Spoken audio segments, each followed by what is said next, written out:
ata bakosa. Enfin, Molatia Solo, aïe, Rose Couture, la haute couture au rendez-vous. Pour naba événement nabino nyonso, anniversaire, mariage, conférence, concert et autres, Luka Rose Couture pour Olata Kitoko. Batonga Bakosa pour tout contact. Papa, maman, bana, pour nabiso nyonso tout, babete la oli solote. Luka Rose Couture pour Olata Kitoko. Ba voitité.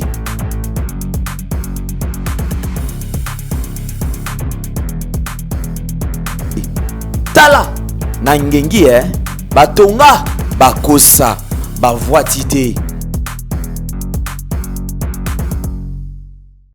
Yasika na Kinshasa boye tikala kozala te makelele tata lopango esili Toronto City à Maluku bana RDC congolais opportunité ya sikamo na mboka pe sibiso avec $4000 ya pamba koma tata lopango to mama lopango avec le $4000 okoki kosomba cash ou soit par tranche et salami ndenge nini obanina avance $2000 et le 2000 qui reste au kofuta yango par tranche 500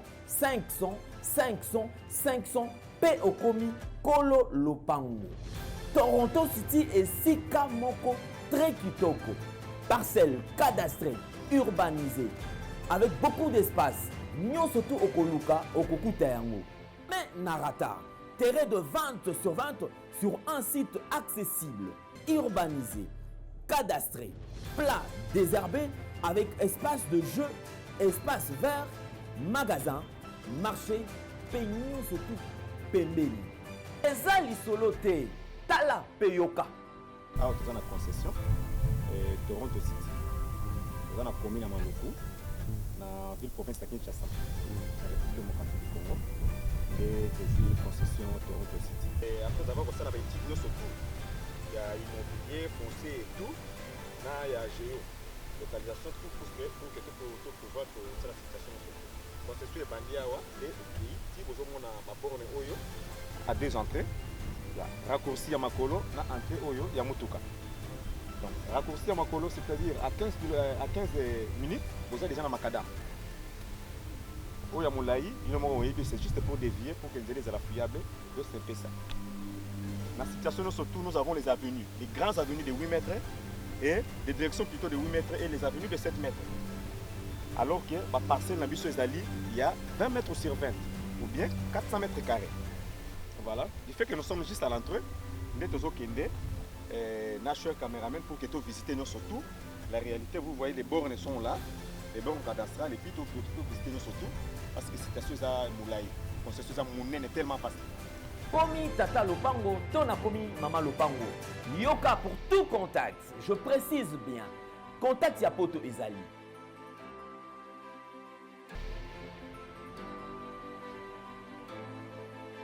Ya Kinshasa ezali.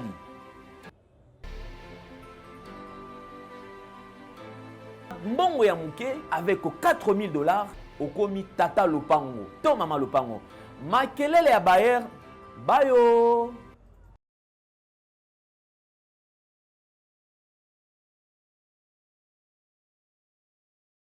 Amen. Alors j'ai une seule parole ce soir pour toi. Tu peux oublier tout ce que je vais dire. Je vais dire à quelqu'un ce soir, si tu as un peu de foi, juste un peu de foi, ça va t'aider seulement à aller au ciel. Mais si tu as plus de foi, ça va amener le ciel dans ton âme. Ce soir, j'aimerais que tu m'écoutes attentivement. Je dirais parfois des choses que tu diras qui n'ont rien à voir à faire avec le thème de ce jour. Mais la bonne nouvelle, c'est que ce thème, et tu rappelles qui est Dieu. Et c'est ce que je vais te dire ce soir. Au lieu de te dire le Dieu qui change le temps, je vais pourtant te dire qui est Dieu. Parce que j'ai appris que le Dieu que je sers, il ne fait jamais rien s'il n'est pas. Nous sommes venus peut-être, le thème de ce jour, il nous dit le Dieu qui change le temps. Nous voyons l'action des dieux. Mais moi, je suis venu vous annoncer l'être des dieux. Parce que le Dieu que je sers, il ne fait jamais rien s'il n'est pas ce qu'il fait. Dieu de gloire, ce soir, je voudrais déverser la faveur dans ton temple. En lisant ta parole, tu m'as dit que l'Église, c'est un peuple que tu t'es choisi. En lisant ta parole, tu m'as dit que lorsque tu choisis un peuple, tu en prends soin. Et ce soir, je voudrais rappeler à tout ce peuple, c'est que tu es Dieu et tu es capable de plus qu'ils peuvent imaginer. Je bénis ton nom ce soir pour ce que tu m'as montré il y a 2 semaines alors que je priais pour ce programme. Tu m'as montré que j'étais dans ce temple, exactement dans ce lieu. Et il y avait un homme du nom de Cyprien ou de Vincent, je ne m'en souviens plus. Mais tout ce que je sais, c'est que cet homme du nom de Vincent, qui qu'il soit, avait affaire avec cette fille, cette fille-là. Elle avait affaire avec cette fille. Et tout ce qui arrivera à celle-là arrivera à toute l'assemblée. Parce qu'il y avait une onction de guérison dans ces Vincent ou ces Cypriens. Et je sais que l'Éternel m'a envoyé ce jour pour annoncer le message de guérison. Dieu de gloire, je te bénis encore pour la parole que tu déverses. Jésus règne et prend place maintenant. En ton nom, j'ai prié. Gloire et louange à toi, Seigneur Jésus. Amen. Amen. Amen, amen. Amen. Est-ce que nous pouvons nous asseoir 1 minute? Alors, je vais être encore très à la ex-cathédrale. Je ne suis pas trop prédicateur. Je suis un enseignant.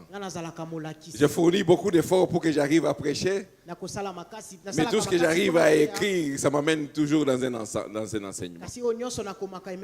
Alors je vais prendre les textes de base que vous avez lus tous ces jours-ci. Mais je vais commencer un peu plus haut. Je suis dans le livre de Daniel. Le chapitre 2, verset 19. Et je vais aller jusqu'au verset 23. Est-ce que nous sommes là pour lire la parole de Dieu? Amen. Alors le secret fut révélé à Daniel dans une vision pendant la nuit. Et Daniel bénit le Dieu des cieux.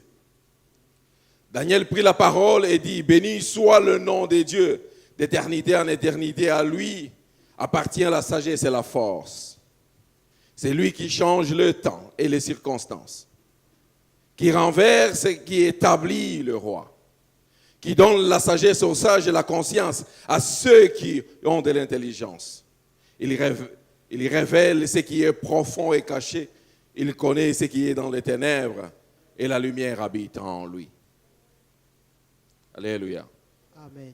Est-ce que nous pouvons nous asseoir? Très rapidement, il s'agit d'une histoire que nous avons tous lue. Moi, je l'ai lue à l'Ecodim, généralement. On m'a raconté l'histoire de Daniel. On m'a raconté de mes aventures dans lesquelles il est passé. Mais on m'a parlé aussi de cette histoire où le roi a fait un songe et il voulait que quelqu'un lui révèle non seulement le songe, qu'il lui révèle aussi l'interprétation liée à ce songe. Il a appelé plusieurs personnes qui avaient la sagesse pour qu'ils arrivent à lui donner non seulement le songe, mais aussi l'interprétation, mais toutes ces personnes n'ont pas pu lui donner. Alors il prend la décision de faire mourir toutes ces personnes qui étaient autour de lui, ces sages, ces magiciens. Et par la même occasion, Daniel est ce compatriote. Donc Daniel est dans une situation difficile. Il est dans une saison difficile. La même saison peut-être que toi et moi aujourd'hui. Mais Daniel est bien dans une situation plus difficile que toi et moi. Ce qui se passe pour toi et moi aujourd'hui, c'est que peut-être notre saison n'a pas encore commencé. Mais Daniel, il était sur le point d'arrêter toute une saison. Daniel allait mourir. Et il prend la décision de dire à l'homme du roi qui devait aller consulter Dieu. Alléluia. Amen. Qu'il devait aller consulter Dieu. Daniel appelle ses compatriotes, il commence à prier. Et Dieu révèle le songe, et non seulement le songe, il révèle aussi l'interprétation. Daniel, il ne se précipite pas lorsqu'il a eu le songe et l'interprétation. Il ne se précipite pas pour aller vers le roi, lui demander si c'était ce qu'il avait vu. Mais Daniel, par contre, il se précipite à dire une louange merveilleuse et belle à Dieu. Et cette louange merveilleuse et belle à Dieu s'articule sur 7 points. Il dit que Dieu donne la sagesse. Il dit que la sagesse et la puissance appartiennent à Dieu. Il dit qu'il est le Dieu qui change les temps. C'est même le thème que nous sommes en train de développer ce jour. Il dit aussi que Dieu destitue et élève des rois. Il donne la sagesse aux sages, l'intelligence à celui qui sait comprendre. Il révèle les choses profondes et secrètes. Il sait ce qu'il y a dans les ténèbres parce que la lumière habite en lui. Ça aurait été toi et moi, lorsque je fais le songe, je me précipite. Je vais dire au roi pour savoir si ce que j'ai vu est conforme avec ce que le roi a vu. Mais Daniel, lui, il avait confiance en son Dieu. Mais aujourd'hui, je ne vais pas tellement parler du changement du temps. Parce que lorsque nous venons à l'église, généralement, nous venons pour recevoir quelque chose. Même notre définition de la foi, c'est la foi qui est conforme à ce que Dieu peut produire. Mais aujourd'hui, je suis venu vous dire qui est Dieu, parce que si tu connais Dieu, tu connaîtras quelles sont les bénédictions qu'il te réserve. Paul, parlant à l'église de Colosse, dans Colossiens 1:9, il dit, depuis que nous avons entendu ce qui vous est arrivé, nous n'avons pas arrêté de prier pour vous. Notre demande est que vous croissiez en la connaissance de la volonté de Dieu. Parce que lorsque tu crois dans la connaissance de la volonté de Dieu, lorsque tu connais qui est Dieu, ta façon de prier change. Parce que tu connais quelles sont les bénédictions qui sont réservées à toi. Daniel, il a le songe, c'est vraiment merveilleux. Ça aurait été toi et moi, je courais vers le roi pour lui dire, est-ce que c'est ce que tu as vu? Mais il met le point d'honneur sur Dieu. Là, vous commencez déjà à vous poser la question, mais qu'est-ce que ça a à voir avec le temps? Ça a tout à voir avec le temps. Le Seigneur que je suis venu vous annoncer ce jour, il s'appelle l'Oméga. Il s'appelle aussi l'Alpha. Oh, j'aime bien ce qui est dit là. L'Alpha signifie, pasteur Landry, avant le temps. Et l'Oméga signifie après le temps. Alors toutes les circonstances que nous sommes en train de vivre se trouvent après l'alpha et avant l'oméga. Il y a beaucoup de circonstances qui sont arrivées dans notre vie et que j'aimerais nous rappeler. Et Daniel, dans sa prière, il dit quelque chose de fort. Il est à la fin. Il dit, au verset 23, c'est exactement le point de mon message. Dieu de mes pères, je te glorifie et je te loue de ce que tu m'as donné la sagesse, la force, de ce que tu m'as fait connaître, ce que nous t'avons demandé. Daniel est en train de parler du Dieu de son père. Lorsque j'analysais ces thèmes, je me disais, on parlait du temps. On ne peut pas parler du temps sans parler de la dispensation. On ne peut pas parler de la dispensation sans parler de l'âge. Après Alpha et avant Oméga, c'est le temps. Alléluia. Est-ce que nous sommes là? Amen. Tout ce que nous sommes en train de vivre n'est pas dans l'éternité passée qui est l'alpha. N'est pas non plus dans l'éternité à venir qui est l'oméga. Ce que nous voulons qu'on puisse changer une saison dans le temps actuel. Oh, le temps actuel se trouve dans ce qu'on appelle les âges. Le monde est subdivisé en 3 âges. Le premier âge, c'est l'âge d'avant la création. Le second, c'est l'âge présent. Et le troisième, c'est l'âge des âges jusqu'à l'accomplissement des temps. L'âge, en fait, en réalité, c'est la division des périodes où il y a eu la transformation physique de la terre. Dans le premier âge, nous avons eu les déluges.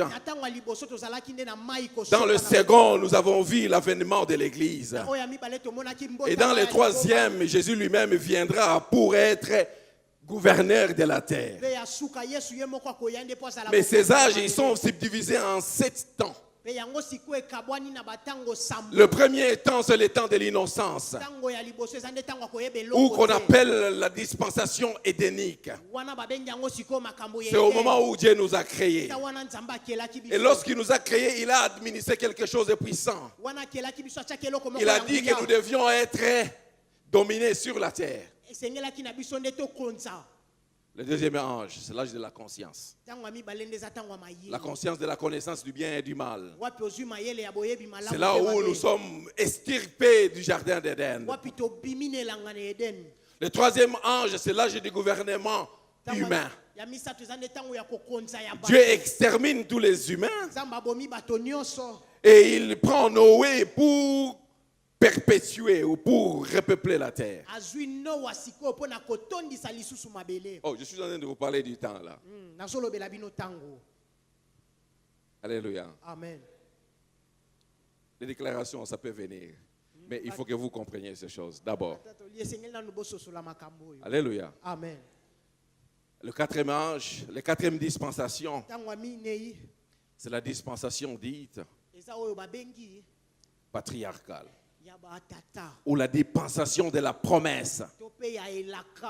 La cinquième, c'est la dispensation de la loi avec Moïse. Et Daniel se trouve justement dans cette dispensation. Et la sixième, c'est la dispensation ecclésiastique avec la venue de l'église dans laquelle nous nous trouvons. La sixième, c'est la dispensation messianique. Alors la dispensation millénaire, où Jésus reviendra sur terre, il va régner pendant 1000 ans et Satan sera enfermé pendant 1000 ans. Jusqu'à l'accomplissement des temps. Je vous ai assez embrouillé avec toutes ces subdivisions. Je parle de ces subdivisions parce que je vais faire un pas en arrière. Daniel qui est dans la dispensation de la loi, lorsqu'il prie, il évoque les dieux de ses pères. Il évoque les dieux de de ses pères. Et c'est de là que j'ai trouvé mon thème pour dire Dieu s'est choisi un peuple et il en prend soin. Daniel, il est dans la dispensation de Moïse où il y a des lois, tu ne feras pas ci, tu ne feras pas ça, tu ne feras pas ça. Mais lorsqu'il prie, il se souvient que Dieu avait choisi un père. Il se souvient qu'il y a des pères qui sont à l'origine de l'héritage qu'on appelle Israël. Il se souvient que les Israélites, ils n'ont pas un héritage propre à eux. Ils ont un héritage qui est basé sur Abraham, Isaac et Jacob. Et il prie sur le Dieu de ses pères. Il est dans la dispensation de la loi, mais il rentre dans la dispensation de la promesse. Oh, il se souvient. Aujourd'hui, la loi m'empêche de satisfaire aux exigences de la loi. Mais autrefois, mes pères avaient une promesse. Et je prie que des personnes ici reconnaissent qu'ils ont une promesse en Dieu. Et dans cette dispensation patriarcale, parce que c'est celle-là qui m'intéresse, Dieu a établi Abraham. En fait, Dieu s'est choisi un peuple. Il s'est choisi Abraham, il s'est choisi Isaac, et il s'est choisi Jacob. Dieu s'est choisi un peuple. Et après quoi il s'est choisi une nation. Israël, c'est la nation de Dieu. Dans notre dispensation, il a choisi un peuple et une maison, l'église et tous les chrétiens. C'est comme ça que dans Exode 3, verset 6, lorsque Dieu se présente auprès de Moïse, dans la dispensation de la loi, Dieu lui-même, il lui dit, je suis le Dieu de tes pères, le Dieu d'Abraham, d'Isaac et de Jacob. Lorsque Élie se trouve confronté par l'indécision du peuple et de Dieu, il fait la même prière. L'Éternel est Dieu d'Abraham, d'Isaac et d'Israël cette fois-là. Lorsque Jésus parle dans Matthieu 22, verset 32, il est en train de répondre à cet homme qui lui a posé la question difficile. Il y avait cet homme et une femme et tous l'ont connu. À la résurrection de qui elle sera? Dans la réponse de Jésus, il lui dit, Moïse ne vous a-t-il pas dit que votre Dieu c'est un Dieu d'Abraham, d'Isaac et de Jacob? Alors au lieu de vous dire comment Dieu change le temps, je vais vous dire qui est le Dieu de votre promesse. Alléluia. Amen. Est-ce qu'on peut continuer? Amen. Jésus réitère cette réponse dans Marc 12, 26. Il dit même, notre Dieu n'est pas un Dieu des morts. C'est un Dieu des vivants après avoir cité Abraham, Isaac et Jacob. Mais il les considère cela comme vivants. Il va dans le livre de Luc 20 et 37. Il réitère la même réponse.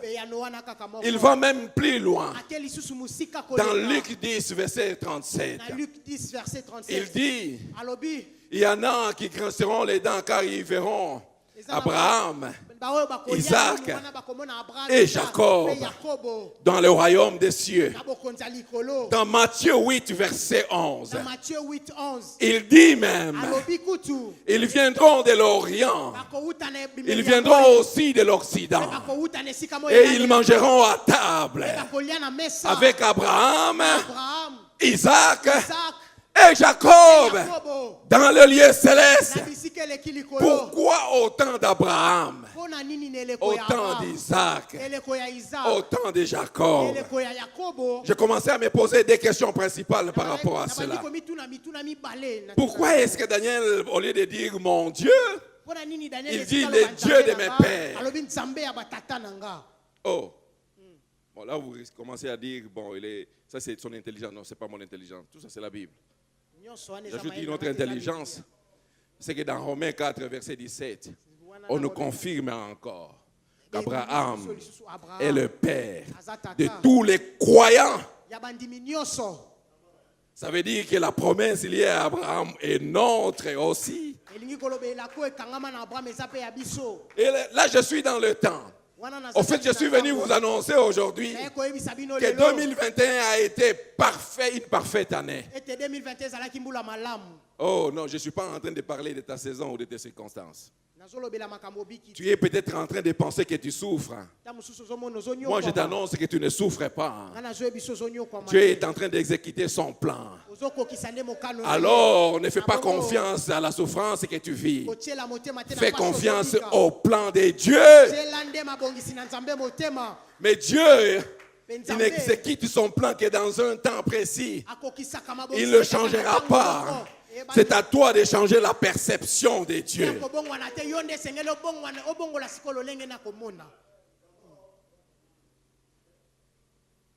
Alléluia. Amen. Est-ce que nous sommes là? Abraham, Isaac et Jacob, ça nous saoule un peu, n'est-ce pas? Alors j'ai commencé à me poser deux questions principales, pasteur. Pourquoi est-ce que toutes ces personnes sont revenues sur Abraham, Isaac et Jacob? Pourquoi pas Noé?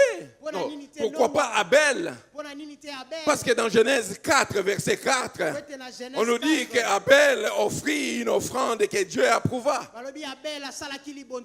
Pourquoi pas Enoch? Parce que dans Genèse 5, verset 21 jusqu'au verset 24, on nous dit qu'Enoch, après la naissance de Methuselah, il a marché avec Dieu pendant 300 ans. Jusqu'à ce que Dieu l'a enlevé. Il n'est pas mort. Au sujet d'Enoch, Dieu venait de faire quelque chose d'exceptionnel qu'il n'avait pas encore fait avant. Et je prie ici ce soir que Dieu fasse quelque chose qu'il n'a pas encore fait. Le temps est venu où notre Dieu va faire des choses que l'œil n'a point vues et que l'oreille n'a point entendu. Pourquoi pas Noé? Parce que dans Genèse 6, versets 9 à 10, on nous dit que Noé, divinement averti, il a construit l'arche. Pourquoi pas les dieux d'Abel, d'Enoch et de Noé? Alléluia. Amen. Dans Hébreux 11, verset 4, verset 5, et verset 7, on nous confirme encore que c'est par la foi qu'Abel offrit un sacrifice à Dieu. Abel était un homme de foi. On nous dit encore que c'est par la foi, au verset 5, que Enoch fut enlevé. Au verset 7, on nous dit que c'est par la foi, encore par la foi, que Noé monta dans l'arche et il sauva. Et on nous dit au sujet de Noé d'ailleurs que ce sont ses fils Sem, Cham et Japheth qui ont repeuplé la terre. Pourquoi pas les dieux d'Abel? Pourquoi pas les dieux d'Enoch? Pourquoi pas les dieux de Noé? Des raisons principales. La première raison, c'est que Dieu est souverain. Il choisit qui il veut pour une action qu'il veut et pour ce qu'il veut. Et au sujet de la souveraineté de Dieu, Abel, Enoch et Noé, ils étaient tout simplement le receveur de la grâce. Ils n'avaient pas reçu le mandat de la dispensation de la grâce. C'est comme ça que nous avons des troubles dans l'église. Il y a des gens qui reçoivent des grâces individuelles et qui commencent à jalouser ceux qui ont reçu non seulement la grâce individuelle, mais la grâce à transmettre. Abraham, il avait reçu aussi bien la grâce individuelle. Genèse 12, verset 1. Quitte le pays de ton père et va là où je t'indiquerai. Grâce personnelle, grâce individuelle. Dieu veut l'éloigner de l'adoration d'idoles. Il veut d'abord sauver Abraham. Je ferai ton nom grand. D'abord Abraham.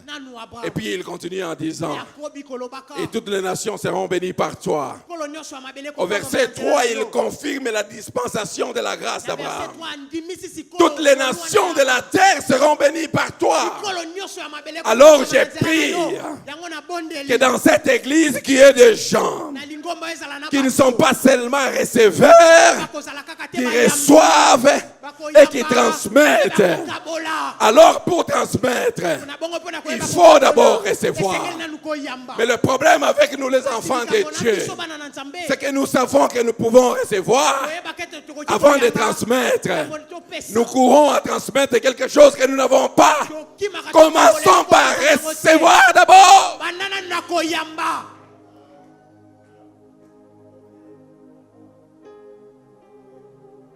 Deuxième réponse, c'est que l'œuvre du recouvrement, l'œuvre de la rédemption a commencé avec Abraham, mais exécutée, complétée par le roi des gloires. Et je suis en train d'arriver là, je suis en train de naviguer dans le temps. Je ne sais pas si vous avez compris.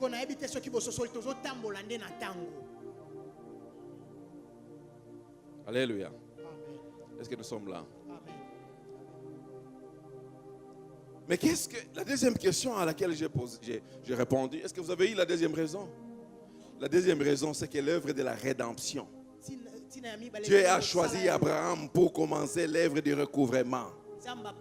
Nous étions dans la dispensation de l'innocence, que j'ai appelé Édénique, on ne connaissait pas le péché.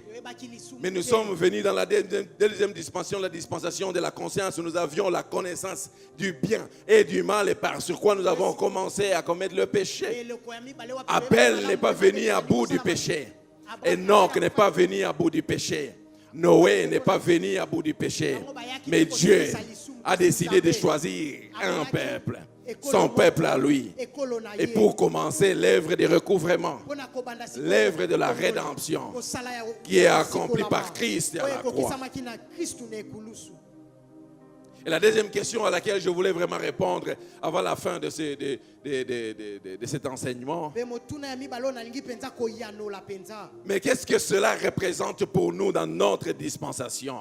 Abraham, Isaac et Jacob.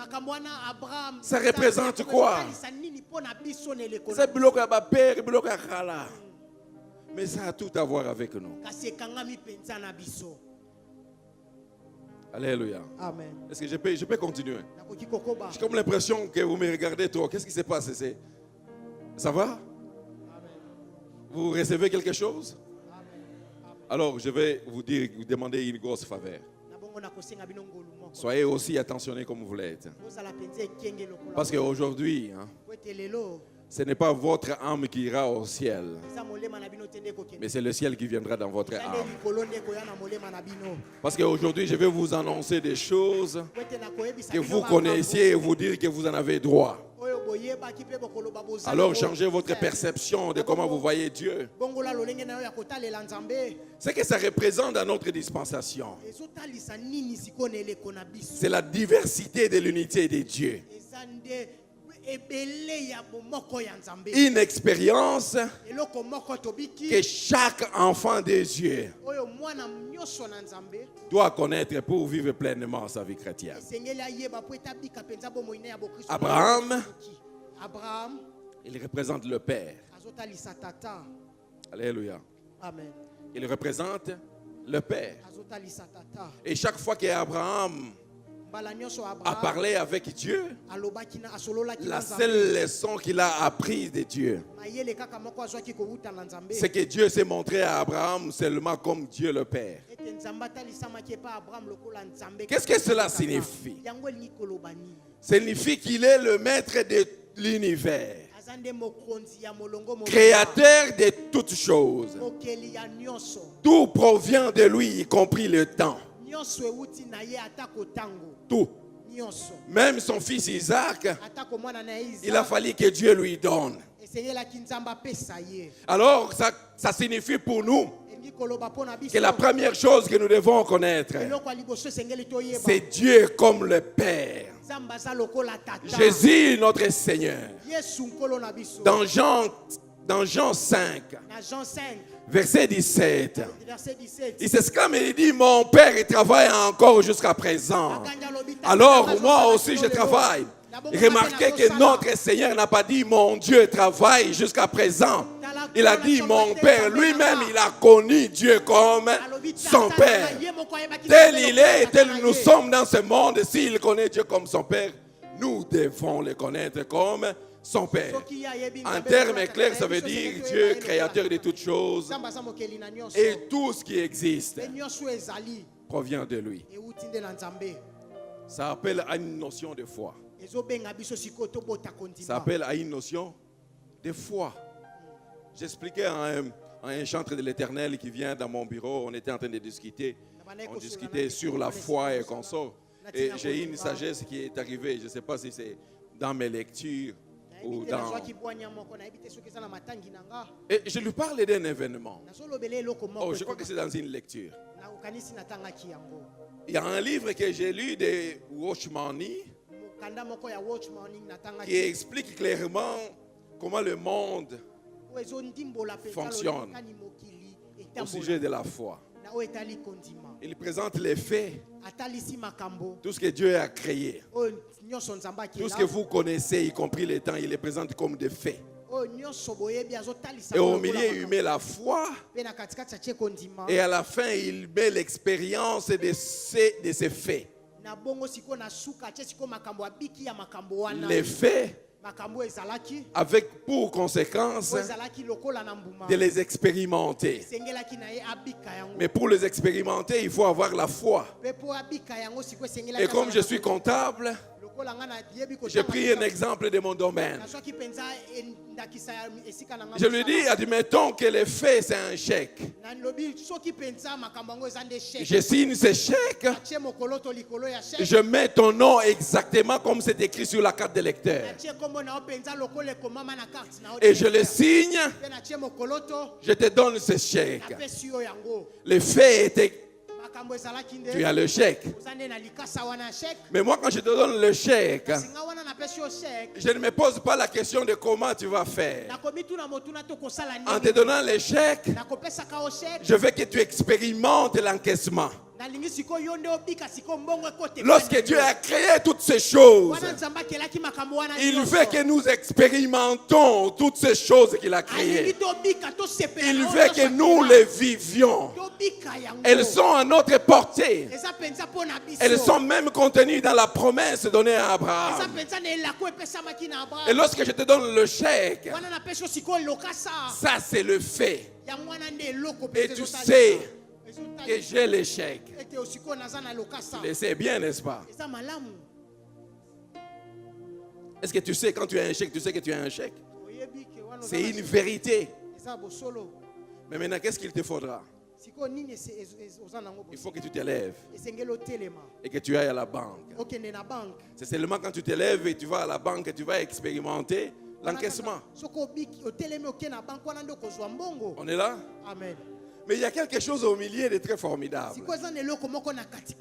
Quel que soit le montant qui est inscrit sur ce chèque, lorsque tu te lèves pour aller à la banque, tu ne doutes un seul instant que la banque n'a pas l'argent pour encaisser. Ça, c'est la foi. Les choses de la vie, elles sont nombreuses, d'autres plus grandes, d'autres tu as peur. Mais ces faits existent pour toi et pour moi. Autant que tu crois qu'en ayant le chèque et que tu te lèves pour aller à la banque aura suffisamment pour ce chèque. Crois aussi que tout ce que Dieu a prévu pour toi existe et tu peux les expérimenter.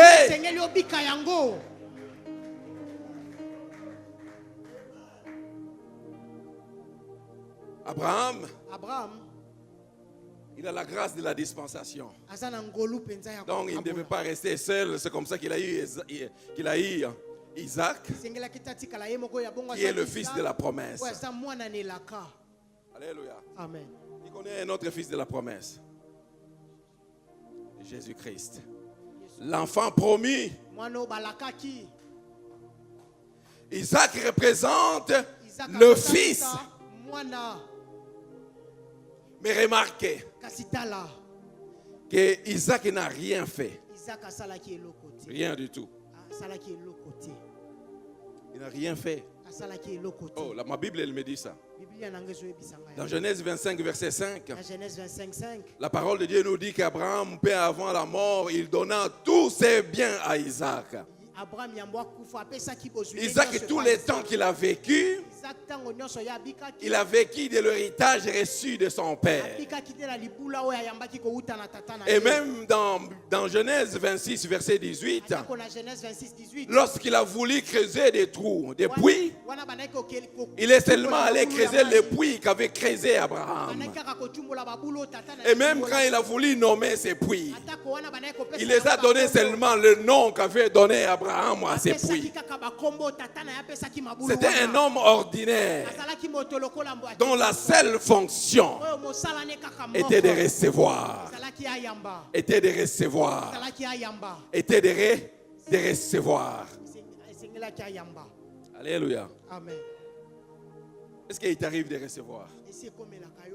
Qu'est-ce que cela signifie recevoir? C'est de reconnaître que tout ce que tu es et tout ce que tu as, tu l'as reçu du Père.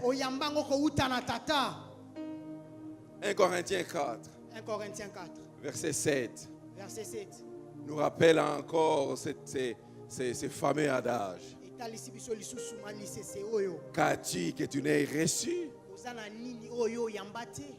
Jésus-Christ lui-même dans Jean 5, verset 19, il nous déploie il nous dit que lui, il ne fait que recevoir. Il nous dit, je ne fais rien que je ne vois faire au Père. Jésus, il n'a rien fait qu'il n'a vu faire le Père. Tout ce qu'il a fait, il a d'abord reçu. Mais comme il est de cette génération, il ne le reçoit pas seulement pour lui. Il a les dons de la transmission. Il nous les transmet. Alléluia. Amen. Est-ce que je peux continuer, Prince? Ça va, tu es béni, c'est moi ce soir. Il le reçoit.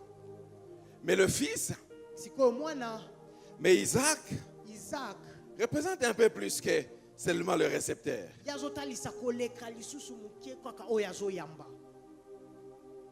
Isaac dans la nouvelle alliance représente la provision du Seigneur Jésus-Christ. Il représente le fils qui doit engendrer non pas des petits-fils, mais qui doit engendrer ses frères, qui doit engendrer ses égaux, et qui doit engendrer ses amis. J'en parlerai tout à l'heure. Mais Jacob, c'est le fils d'Isaac.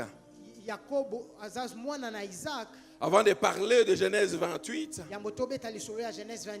verset 13 où il fut appelé, je vais d'abord dans Genèse 32, lorsqu'il s'est bâti avec Dieu.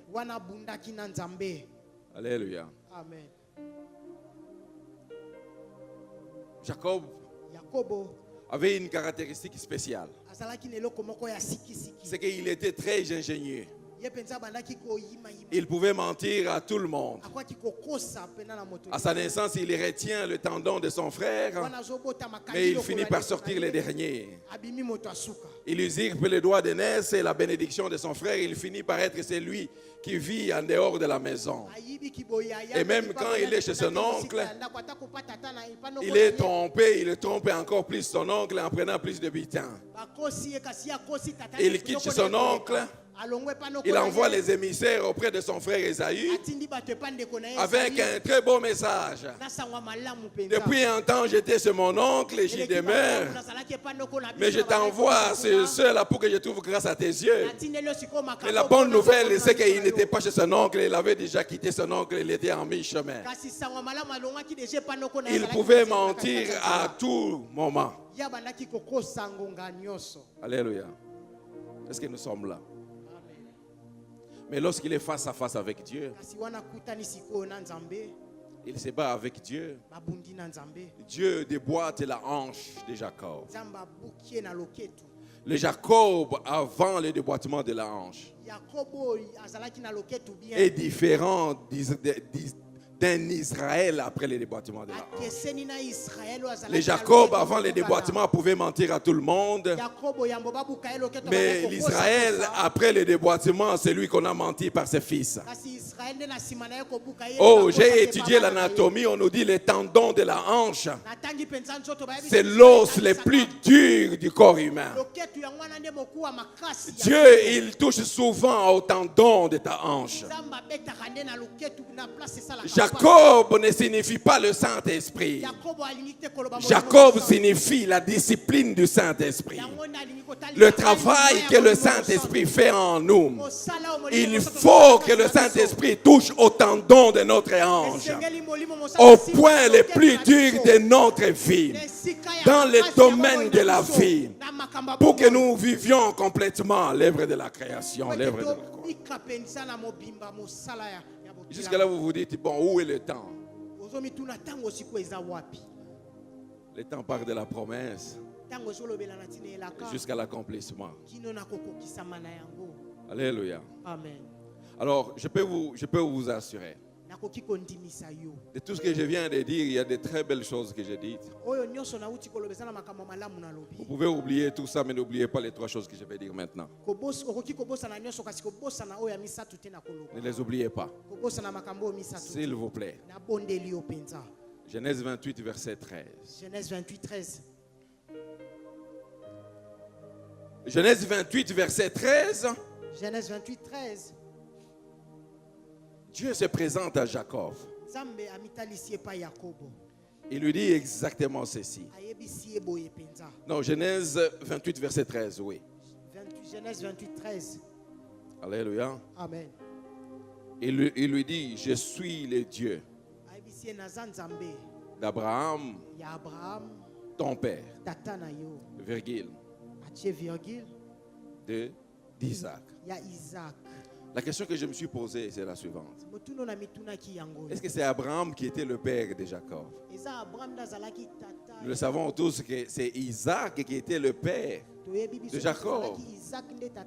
Socialement, c'est lui qui t'engendre et ton père. Mais spirituellement, c'est lui qui t'engendre et ton frère. Oh, Dieu n'a pas de petits-enfants. Dieu n'a pas de petits-enfants. Le Dieu d'Abraham, ton père. En d'autres termes, d'Isaac, ton frère. Parce que le Seigneur Jésus, lorsqu'il nous engendre, il ne fait pas de nous ses fils. Il nous engendre pour nous présenter au Père. Jean 1, verset 12.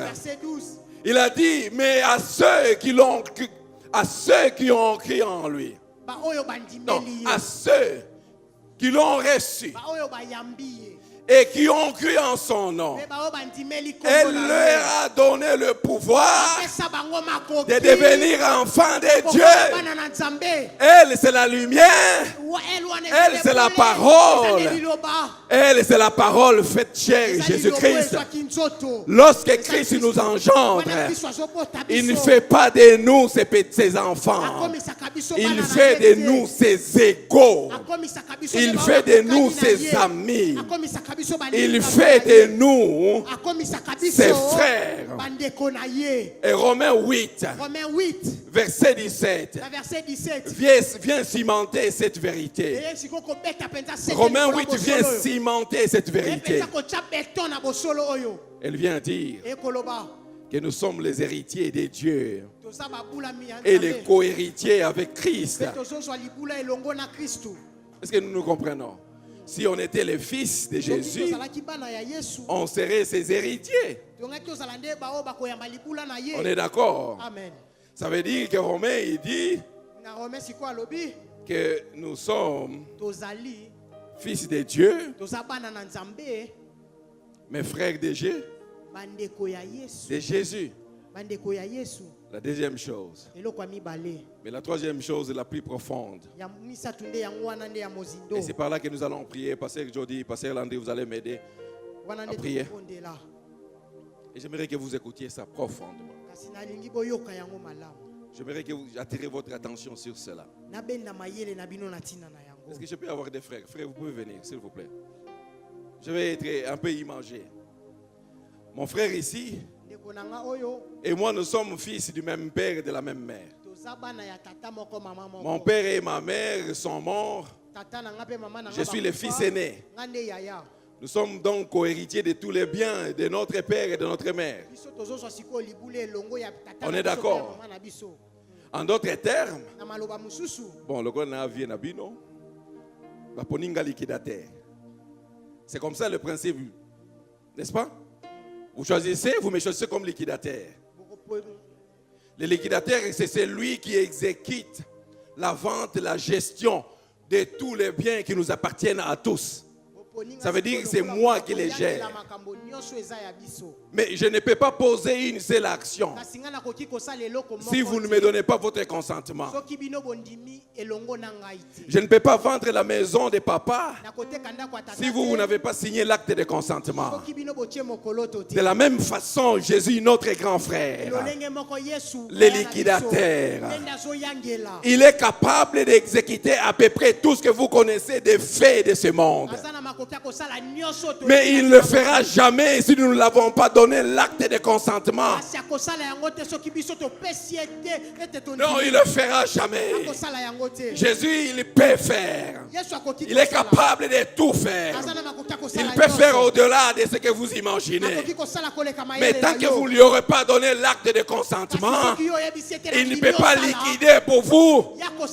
Il ne peut pas liquider pour vous. Et la signature sur votre acte de consentement, c'est votre foi. La signature sur votre acte de consentement, c'est votre foi. Alors je vais poser la question à quelqu'un ce soir. Quel est le domaine dans lequel tu veux la liquidation de ton maître? Donne-lui seulement l'acte de consentement, il le fera. Et je vais poser à quelqu'un la question ici ce soir. Est-ce que tu es malade?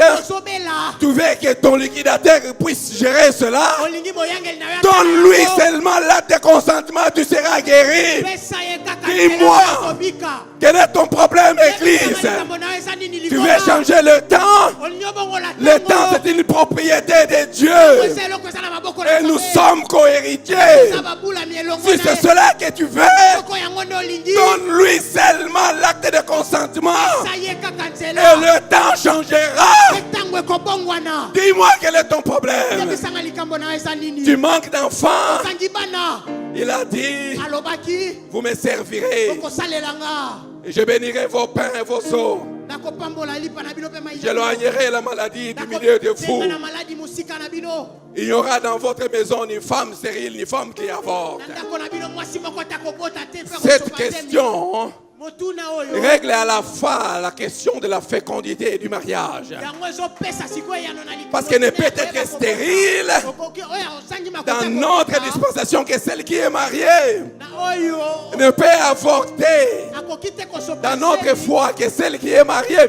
Alors dis-moi ce soir, est-ce que quelqu'un veut dire à Jésus ce soir? Quelqu'un veut dire à Jésus ce soir quel est son problème? Et tu lui dis aussi, Seigneur, oh non, Jésus, ce n'est pas le liquidateur comme moi. Quand j'ai vendu la maison de la famille à 120 000, dans une 40 dans la Kisibino 80, non, lui, il exécute tout, 100%. Quand la guérison viendra, oh, je sens qu'il y a cette grâce ce soir. Il y a une semaine, j'ai prié pour une sœur qui avait des problèmes de kyste. Elle vient dans mon bureau, je la vois, je sens que je dois prier pour elle. Elle va faire l'échographie. 3 fois, on lui dit qu'il n'y a rien. Il y a quelques mois, un couple marié. Il y a un enfant. Et myome. Et le myome menace l'enfant. Et je l'appelle. Il était à l'hôpital, on devait faire une opération. Soit on enlève le myome et l'enfant. Je n'ai pas eu besoin de prier, ni de proclamer. J'ai juste écouté. Et dans mon cœur, j'ai dit que cet enfant naîtra. L'heure qui a suivi avant l'échographie, il m'envoie un message, il me dit: je crois en ton ministère, il n'y a plus de myome. Simplement parce que j'ai donné seulement l'acte de consentement à mon liquidateur. Alors lève-toi là où tu es. Lève-toi là où tu es. Dis-lui quel est ton problème. Et donne-lui l'acte de consentement. Le temps peut changer et il va changer. Pasteur Landy, tu veux bien m'aider dans ce moment. Seulement l'acte de consentement. Maxi Bien-être, c'est un complément alimentaire. Les plantes qui sont à l'intérieur nettoient le sang, ça régénère le corps, il stabilise le diabète, ça stabilise la tension, il éradique les hémorroïdes, solution pour les érections, éjaculation précoce et faiblesse sexuelle. Vous avez la prostate?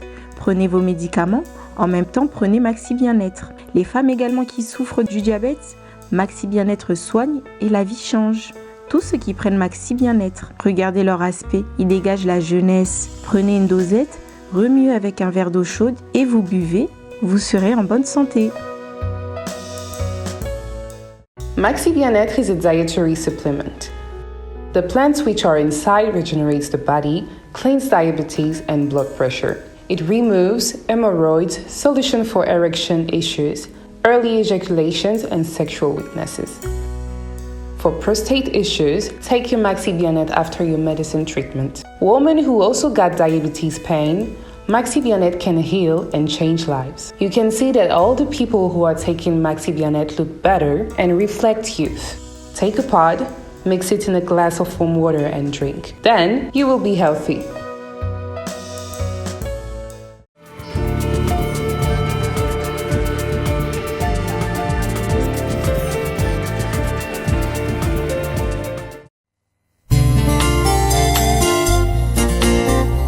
Merci Jésus-Christ, l'abattoir d'amour. Vraiment, bonima kozoka poto, pour la vie à moto, ezala sauvé, eza pambate. Nazala mbongo te, oya kosomba vie. Mbongo koto ya kosombela kalipa eza pasi. Mbongo ya kobandaka kofuta, pona masumu na ngai. Alingaki ozwa ngo wabe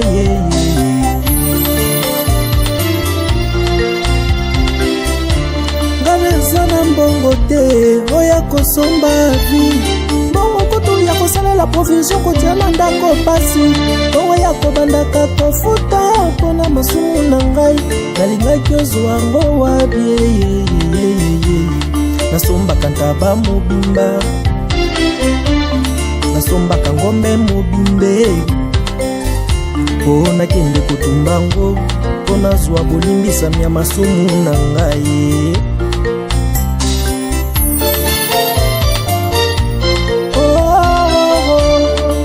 mpona masumu na ngai nda yokufaki mpo nazwa bolimbisami nda yokufaki merci mpona bolamu yosaleli